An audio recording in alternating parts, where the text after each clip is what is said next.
few weeks ago, I decided to jailbreak my second generation iPod Touch. The new 4.0 software had come out with the release of the new iPhone 4, and with that, you could get the new wallpaper application and the new multitasking feature. Having a second generation iTouch, though, you can't get those things. It's only the third generation that you can upgrade to it. So in order for me to get the wallpapers and the multitasking, which I wanted, I had to jailbreak my iPod.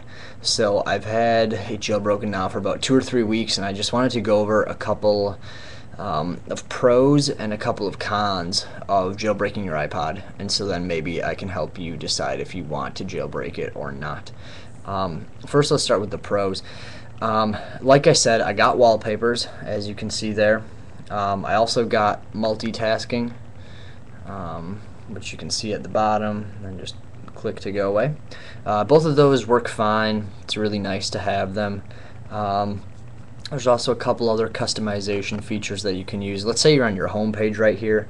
See that little slide to unlock icon? Usually that's an arrow down there, but I switched it to be a Mac sign.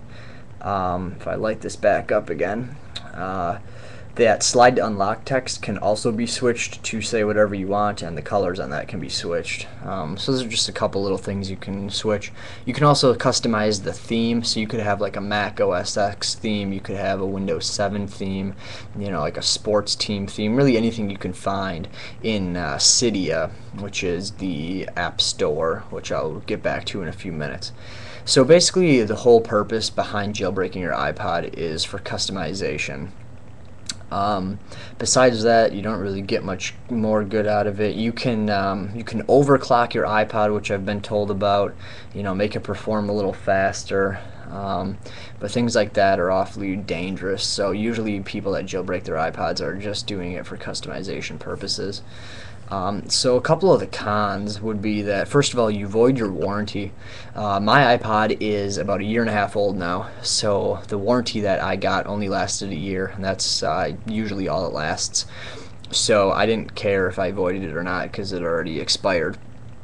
However, if you have a warranty on it and it's still good, and let's say you need to take your iPod back to the Apple Store for some reason, what you can do is go into iTunes and say you can restore the default settings on it. Okay, just a simple click takes 15-20 minutes or whatever. You can restore the default settings, and there'll be no trace of it ever being jailbroken, so then you can take it and get it replaced. So that's one way to bypass the warranty being voided. But if you don't do that, they're not going to accept your product. Next is that it really slows down your iPod. So if I'm scrolling across the screen here, it seems pretty fluid. It's hard to tell that it's really lagging or anything. However, let's say I click on my music down here. This normally takes 1 or 2 seconds to open, but since I have it jailbroken up here, it took 3 or 4 seconds to get it open. Not really that big of a deal. Kind of annoying. Also, the clock up there, or excuse me, the battery life. You can't really see it very well, but it's really sporadic. You'll turn it on and it'll say you're at 50%. Then a couple minutes later, it'll say you're up to 52%, which doesn't make sense. But then after another few minutes, it'll say you're down to like 45%. It just seems like it's all over the map and pretty inconsistent. So it lags a lot. Another example I can show of that is, you see my banner up there, it's black. That's one of the customization features that you can do behind the artists. It's black versus kind of like the sky blue it usually is. So if I go to now playing, it's black, and then if I switch it back, pay attention to that screen. It's blue for a split second and then switches to black, and that's just kind of because it's a slower process what you're doing, so it takes a couple seconds for it to catch up, for the graphics to catch up, and that's kind of annoying. Maybe it's not annoying for everybody, but it's kind of annoying for me. Another thing that needs to be discussed is Cydia. Cydia is basically an app store for jailbroken iPod users.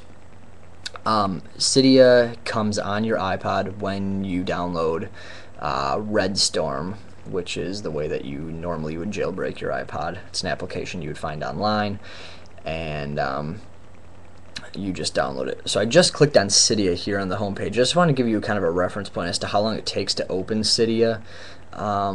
Back to the whole lagging thing, a lot of these applications take a long time to load, and so it's just going to sit here for 20 or 30 seconds loading this data.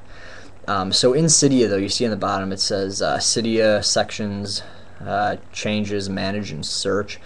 What you're going to do is you're going to go into search, and then you can search for whatever you want in there. You know, if you want new sliders, which is the slide to unlock thing on the bottom, you can search for that. If you want themes, you can search for that. The Cydia store, however, is very clustered. It's very ugly. It's hard to, you know, see exactly what you're downloading. Sometimes there aren't even screenshots of what you're downloading. Also, there's a lot of ads all over the place because, you know, what they're doing costs some money, so they sold out ad space, you know, as a way to bring in revenue. So it's just very cluttered and very ugly.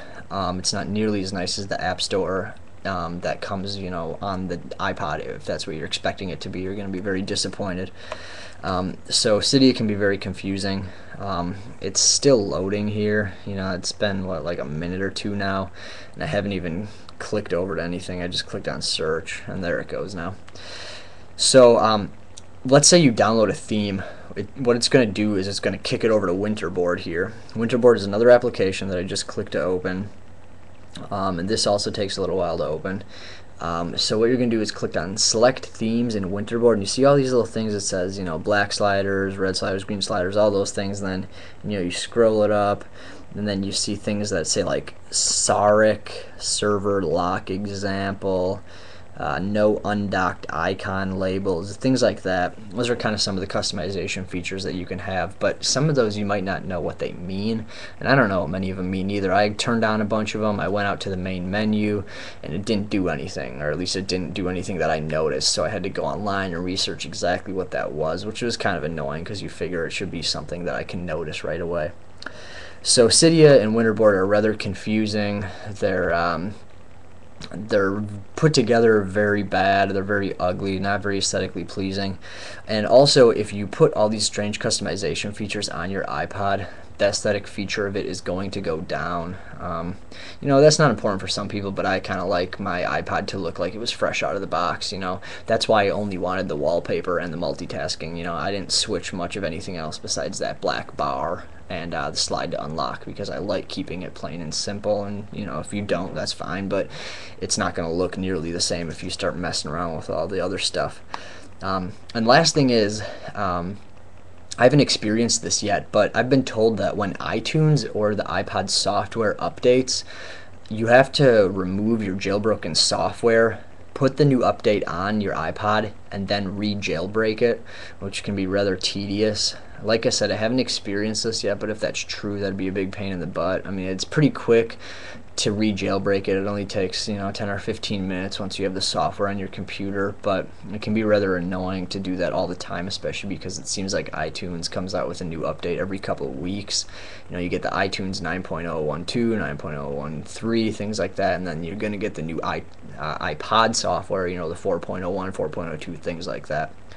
So in conclusion, you know, with jailbreaking your iPod, unless you're a really sophisticated hacker, you know, if you're somebody just like me who kind of, you know, knows a little of what they're doing with computers and stuff like that, but, you know, not really into the hacking scene, you know, you're just pretty much going to be jailbreaking your iPod just to get the customization features of it, which is nice. But at the same time, there's a lot of cons to that. It's going to lag a lot more.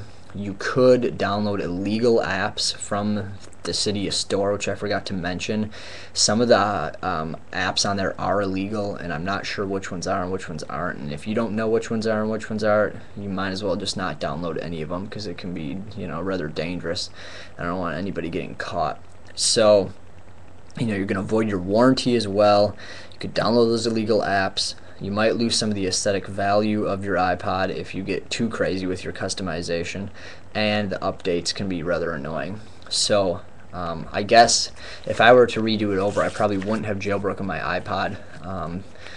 And you know, you can make your decision based upon this, but just keep in mind the fact that it lags really bad. That's the thing that's really annoying me, and I think I'm probably going to remove my jailbroken software now and restore the factory settings, just because I can't really handle how slow it runs most of the time.